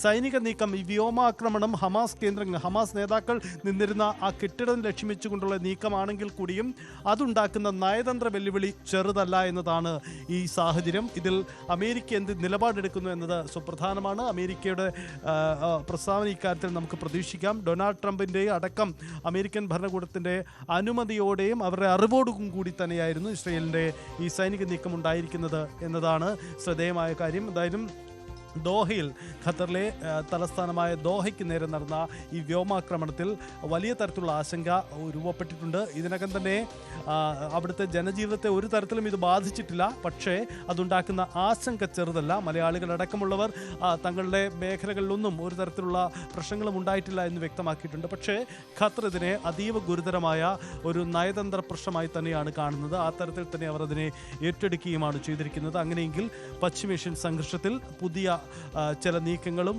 തുടർ നീക്കങ്ങളും നമുക്ക് പ്രതീക്ഷിക്കാം. നാളെ അടക്കം ഇതിൻ്റെ നീക്കങ്ങൾ ഉണ്ടാവുകയും ചെയ്യും. അമേരിക്ക ഇതിനോട് നടത്തുന്ന നീക്കങ്ങൾ എന്തായാലും സമാധാനത്തിനുള്ള ശ്രമം തുടരുമെന്ന് UN സെക്രട്ടറിയും വ്യക്തമാക്കിയിട്ടുണ്ട്. പക്ഷേ അതെങ്ങനെ, ഏത് രീതിയിൽ എന്നതാണ് പ്രധാനപ്പെട്ട കാര്യം. ഹമാസ് കേന്ദ്രങ്ങളിൽ നിന്നും ഏതെങ്കിലും തരത്തിലുള്ള തിരിച്ചടിക്കുള്ള സാധ്യതയും തള്ളിക്കളയാനാവില്ല. അത്തരം നീക്കങ്ങളും ഇസ്രയേലും പ്രതീക്ഷിക്കുന്നുണ്ട്. അതുകൊണ്ട് ഇനിയുള്ള മണിക്കൂറുകൾ നിർണായകമാണ്. പശ്ചിമേഷ്യൻ സംഘർഷ സാഹചര്യങ്ങളെ അതീവ ഗൗരവത്തോടെ നോക്കിക്കാണേണ്ട സാഹചര്യങ്ങളാണ്, മണിക്കൂറുകളാണ് കടന്നു പോകുന്നത്. അതാണ് പ്രധാനപ്പെട്ട ഒന്ന്. ദോഹയിൽ കയറിയുള്ള ആക്രമണം, ദോഹയിൽ അടിക്കുന്നു, അവിടെ ഹമാസ് നേതാക്കളെ വധിക്കുന്ന സാഹചര്യം ഉണ്ടാകുന്നു. പക്ഷേ സൈത്തിന് സ്ഥിരീകരണം ഉണ്ടാകേണ്ടത് ഈ വധിക്കപ്പെട്ട ഖലീൽ അൽ ഹയ്യ ഹമാസിൻ്റെ വളരെ പ്രധാനപ്പെട്ട നേതാവാണ്. പക്ഷേ അത് ഹമാസ് സ്ഥിരീകരിക്കുന്നില്ല. തങ്ങളുടെ നേതാക്കൾ സുരക്ഷിതരാണ് എന്ന് പറയുന്നു. IDF ആവർത്തിച്ച് പറയുന്നത് കൃത്യമായ ടാർഗറ്റിലേക്ക് എത്തി കാര്യങ്ങൾ നടപ്പിലാക്കുക എന്നുള്ളതാണ്. എന്ത് വിശ്വസിക്കണമെന്നുള്ളതാണ്. അതിന് സ്ഥിരീകരണം വരാനുണ്ട്. അതെ, സ്ഥിരീകരണം വരാനുണ്ട്. ഇങ്ങനെ ഒരു പ്രധാനപ്പെട്ട നേതാവ് കൊല്ലപ്പെട്ടു, വധിക്കപ്പെട്ടു എന്ന കാര്യം ഖത്തർ ഒരിക്കലും സ്ഥിരീകരിച്ചിട്ടില്ല. അതിൽ ഒരു സ്ഥിരീകരണവും നൽകാൻ അവർ തയ്യാറായിട്ടില്ല. തങ്ങൾക്ക് ഒരു നാശനഷ്ടവും ഉണ്ടായിട്ടില്ല എന്നതാണ് ഇതുവരെയും അവരുടെ വിശദീകരണം എന്നതാണ് പ്രധാനപ്പെട്ട സാഹചര്യം. എന്തായാലും ഈ സാഹചര്യങ്ങളെ ഗൗരവത്തോടെ കൂടി നോക്കിക്കാണുകയാണ് ലോകരാജ്യങ്ങൾ. പ്രത്യേകിച്ച് ഇന്ത്യയെ സംബന്ധിച്ച് ഈ വിഷയത്തിൽ ഉണ്ടാവുന്ന ആശങ്ക, ഇന്ത്യക്കാർ നിരവധിയായി തൊഴിലെടുക്കുന്ന ഒരു ഇടമാണ് ഖത്തർ എന്നതുകൊണ്ട് കൂടിയാണ്. അതുകൊണ്ട് തന്നെ അത് സംബന്ധിച്ച് ഏറെ ആശങ്കകൾ ഉണ്ടാകും. പക്ഷേ ഇന്ത്യയും ഔദ്യോഗികമായി ഇതിലൊരു പ്രതികരണം ഇതുവരെ നടത്തിയിട്ടില്ല. രഞ്ജിത്ത്, നമുക്ക് പരിശോധിക്കാം ആരാണ് ഖലീൽ അൽ ഹയ്യ. ഹമാസിനെ സംബന്ധിച്ച് തന്ത്രപ്രധാനമായ ഒരു വ്യക്തിയാണ് ഖലീൽ അൽ ഹയ്യ. അതായത് ഇസ്മയിൽ ഖനിയുടെയും യഹ്യ സിൻവാറിൻ്റെയും ഒക്കെ മരണത്തിന് ശേഷം ഈ പാലസ്തീൻ വിഷയങ്ങളിൽ തന്ത്രപ്രധാനമായി ഹമാസിന് വേണ്ടി ഇടപെടൽ നടത്തുന്ന വ്യക്തി കൂടിയാണ് ഇദ്ദേഹം ഗാസയിലല്ല ഉണ്ടാവുന്നത്, ഖത്തറിൽ നിന്നുകൊണ്ടാണ് കാര്യങ്ങൾ നിയന്ത്രിച്ചിരുന്നത്. അതുകൊണ്ടുകൂടിയാണ് ഖത്തറിന് നേരെ ഒരു അറ്റാക്ക്, വ്യോമാക്രമണം നടത്തേണ്ട സാഹചര്യം ഇസ്രയേലിന് ഉണ്ടാവുകയും ചെയ്തത്. ഈ ഖലീൽ അൽ ഹയ്യ ഗാസയിൽ 1960 ജനിച്ച വ്യക്തിയാണ്. അതിനുശേഷം അദ്ദേഹം 1987 മുതൽ തന്നെ ഈ ഹമാസ് ഗ്രൂപ്പുകളുടെ ഭാഗമാവുകയും ചെയ്തിട്ടുള്ള വ്യക്തി കൂടിയാണ്. അദ്ദേഹത്തിൻ്റെ പ്രധാനപ്പെട്ട പല കുടുംബാംഗങ്ങളെയും പിന്നീട് ഈ ഇസ്രയേലിൻ്റെ സൈനിക നീക്കങ്ങളിൽ നഷ്ടപ്പെടുകയും ചെയ്തിട്ടുണ്ട്. 2007 അദ്ദേഹത്തിൻ്റെ ഗാസയിലെ വീടിന് നേരെ ഇസ്രയേലിൻ്റെ സൈനിക നീക്കം വ്യോമാക്രമണം ഉണ്ടാവുകയും കുടുംബാംഗങ്ങളിൽ വലിയൊരു വിഭാഗം ആളുകളെയും മരണപ്പെടുന്ന സാഹചര്യം ഉണ്ടാവുകയും ചെയ്തു. പിന്നീടും അദ്ദേഹം ഹമാസിൻ്റെ തന്ത്രപ്രധാന ചർച്ചകളുടെ ഭാഗമായിരുന്നു. അതായത് ഈ സൈനിക വെടിനിർത്തലുമായി ബന്ധപ്പെട്ട ചർച്ചകളുടെയൊക്കെ പ്രധാനപ്പെട്ട ഭാഗമായി നിന്ന് പ്രവർത്തിച്ച വ്യക്തി കൂടിയാണ് ഈ ഖലീൽ അൽ ഹയ്യ. പക്ഷേ എന്തുകൊണ്ടാണ് ഇയാളെ തന്നെ ലക്ഷ്യമിട്ടുകൊണ്ട് ഇത്തരമൊരു സൈനിക നീക്കം നടത്തിയത് എന്നതിൽ വ്യക്തത വരേണ്ടതുണ്ട്. ഒരുപക്ഷെ ഇന്നലെ ജെറുസലേമിന് നേരെ നടന്ന സൈനിക നീക്കം തന്നെയാവാം ഇസ്രയേലിനെ ആ പ്രകോപനത്തിന് കാരണം. 6 പേരുടെ മരണത്തിന് ഇടയാക്കിയ സംഭവമാണ്. അതുകൊണ്ടുകൂടിയാവാം ഇത്തരമൊരു നീക്കമുണ്ടായത്. പശ്ചിമേഷ്യൻ സംഘർഷത്തിൽ വെടിനിർത്തൽ പല ഘട്ടങ്ങളിലായി ചില പ്രഖ്യാപനങ്ങൾ ഉണ്ടായിരുന്നു. ഇരു രാജ്യങ്ങളുടെ ഭാഗത്തു നിന്നും അത് ലംഘിക്കുന്ന ആരോപണങ്ങളൊക്കെ ഉണ്ടാവുകയും ചെയ്തതാണ്. എന്തായാലും ഈ സംഭവത്തോടു കൂടി ഇത് പശ്ചിമേഷ്യൻ പ്രശ്നത്തിൽ പുതിയൊരു തലത്തിലേക്ക് തന്നെ സാഹചര്യങ്ങൾ നീളുന്നുവെന്ന് നമുക്ക് കരുതാം. മലയാളികൾ ഏറെയുള്ള ഇടമെന്നത് കേരളത്തിനൊക്കെ ആശങ്കയുണ്ടാക്കുന്ന കാര്യമാണെങ്കിൽ കൂടിയും ഇതിനകം പ്രതികരിച്ച ആരും തന്നെ അവിടെ ജനജീവിതത്തെ ബാധിക്കുന്ന ഒരു പ്രശ്നവും ഉണ്ടായിട്ടില്ലെന്ന് വ്യക്തമാക്കുന്നു. വ്യോമ സർവീസുകളെ ഒന്നും ഒരു തരത്തിലും ബാധിച്ചിട്ടില്ല, അത് ഒരു തരത്തിലുള്ള പ്രശ്നങ്ങളും ഉണ്ടാക്കിയിട്ടില്ല എന്നതാണ് അവരൊക്കെ വ്യക്തമാക്കിയ കാര്യം. നമ്മളൊക്കെ വിളിക്കുന്ന പല മലയാളികളും ജോലി സ്ഥലത്താണ്, അവർ ജോലിയിൽ വ്യാപൃതരാണ്, അവർക്കൊരു തടസ്സവും അതുണ്ടാക്കിയിട്ടില്ല ഇതുവരെ. അതാണ് സാഹചര്യം. ഏതായാലും വളരെ പ്രധാനപ്പെട്ട ചില നീക്കങ്ങൾ ഇസ്രായേലിൻ്റെ ഭാഗത്തു നിന്ന് ഉണ്ടാകുന്നു എന്നുള്ളതാണ് ഏറ്റവും നിർണായകമായ ഒന്ന്. മധ്യസ്ഥ ചർച്ചകൾക്കിടെയാണ് ഇസ്രായേൽ ഇപ്പോൾ ഇത്തരത്തിലൊരു ആക്രമണം നടത്തിയത് എന്നുള്ളത് നിർണായകമാകുന്നുണ്ട്. മധ്യസ്ഥ ചർച്ചകളുടെയൊക്കെ ഫലം എന്താകുമെന്നതും കാത്തിരുന്ന് കാണണം. ഏതായാലും ഇസ്രായേൽ വളരെ കൃത്യമായി തന്നെ ആസൂത്രണം ചെയ്ത് അമേരിക്കയുടെ സഹായത്തോടെ, അമേരിക്ക അറിഞ്ഞുള്ള ആക്രമണമാണ് എന്ന കാര്യത്തിൽ സംശയമില്ല, അമേരിക്കയുടെ സഹായത്തോടെ ചെയ്ത ഒരാക്രമണം എന്നാണ് ഇപ്പോൾ നമുക്ക് മനസ്സിലാക്കേണ്ടത് എന്നുള്ളതാണ്. അത് വളരെ കൃത്യമായി തന്നെ അത് ഇസ്രായേൽ വ്യക്തമാക്കുകയും ചെയ്തിട്ടുണ്ട്. ഇസ്രായേൽ അമേരിക്കൻ പൗരന്മാരോട് സുരക്ഷിത സ്ഥാനങ്ങളിലേക്ക് മാറാൻ, ദോഹയിൽ നിന്നും ഖത്തറിൽ നിന്നും മറ്റും മാറാനായി അവർ മുന്നറിയിപ്പ് നൽകുകയും മറ്റും ചെയ്തിരുന്നു എന്നുള്ളതാണ്. ഇതിനിടയിലാണ് ഇപ്പോൾ ഇത്തരമൊരു ആക്രമണം സംഭവങ്ങൾ വരികയും ഹമാസ് നേതാക്കൾ കൊല്ലപ്പെട്ടു എന്നുള്ള വിവരങ്ങൾ പുറത്തു വരികയും ചെയ്തത്. സ്ഫോടന പരമ്പര ഉണ്ടായി, 5ഓളം സ്ഥലങ്ങളിൽ സ്ഫോടനമുണ്ടായി എന്നുള്ള വിവരങ്ങൾ പുറത്തു വരുന്നു. ഒരു കെട്ടിടം ഏതാണ്ട് പൂർണ്ണമായും തകർന്നു എന്നുള്ളതാണ്. ഇതിപ്പോൾ ആക്രമണത്തെ ഉത്തരവാദിത്വം പൂർണ്ണമായും IDF ഏറ്റെടുത്ത ഒരു പശ്ചാത്തലം കൂടിയുണ്ട്. ഏതായാലും കാത്തിരുന്ന് കാണണം ഇതിൻ്റെയൊക്കെ മറുപടി എന്താകും എന്ന കാര്യത്തിൽ. മധ്യസ്ഥ ചർച്ചകൾ പുരോഗമിച്ചിരുന്നു. ബന്ദികളെ മോചിപ്പിക്കുന്ന കാര്യങ്ങളിൽ ഒരു തീരുമാനമായിരുന്നില്ല. അതിലൊക്കെ ഒരുപാട് അനിശ്ചിതത്വങ്ങൾ നിലനിന്നിരുന്നു. അതൊക്കെ ഇസ്രായേലിനെ പ്രകോപിപ്പിച്ചു എന്ന് വേണം കരുതാൻ. ഏതാണ്ട് നമുക്കറിയാം, ഏതാണ്ട് 20% ഭാഗം മാത്രമാണ് ഇനി ഇപ്പോൾ ഇസ്രായേൽ പിടിച്ചെടുക്കാനുള്ളത്. 80% ഹമാസിൻ്റെ ശക്തിയും അവരുടെ പട്ടാളക്കാരെയും ആയുധങ്ങളൊക്കെ നശിപ്പിച്ച ഒരു പശ്ചാത്തലം കൂടിയുണ്ട് എന്നുള്ളതാണ് ഏറ്റവും നിർണായകമായുള്ളത്. ഇനിയും ഇത് നമുക്ക് അറിയേണ്ടത് സൈത്ത്, ഇനി ആരൊക്കെ കൊല്ലപ്പെട്ടു എന്നുള്ളതാണ്. അതിലൊരു വ്യക്തത വരണം.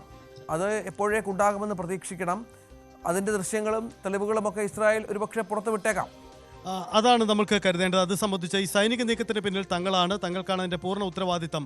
ഇത് ഇസ്രയേൽ സേനയും ഒപ്പം തന്നെ പ്രസിഡന്റും സംയുക്തമായി തന്നെ അവർ അത് വ്യക്തമാക്കുകയും ചെയ്തിട്ടുണ്ട്. പക്ഷേ തങ്ങളുടെ സൈനിക നീക്കം, ഈ വ്യോമാക്രമണം എന്ത് നാശനഷ്ടം അവിടെ ഉണ്ടാക്കി എന്നത് സംബന്ധിച്ച ഒരു സ്ഥിരീകരണം ഇരു രാജ്യങ്ങളുടെ ഭാഗത്തു നിന്നും ഉണ്ടായിട്ടില്ല. ഖത്തറും അതിൽ ഒരു സ്ഥിരീകരണവും നൽകിയിട്ടില്ല. ഇതിനിടയിൽ പോപ്പിൻ്റെ പ്രതികരണം കൂടി വരുന്നുണ്ട്. അങ്ങേയറ്റം ആശങ്ക പ്രകടിപ്പിച്ചുകൊണ്ടാണ് പോപ്പ് ലിയോ ഈ സാഹചര്യങ്ങളെ വിലയിരുത്തിയിരിക്കുന്നത്.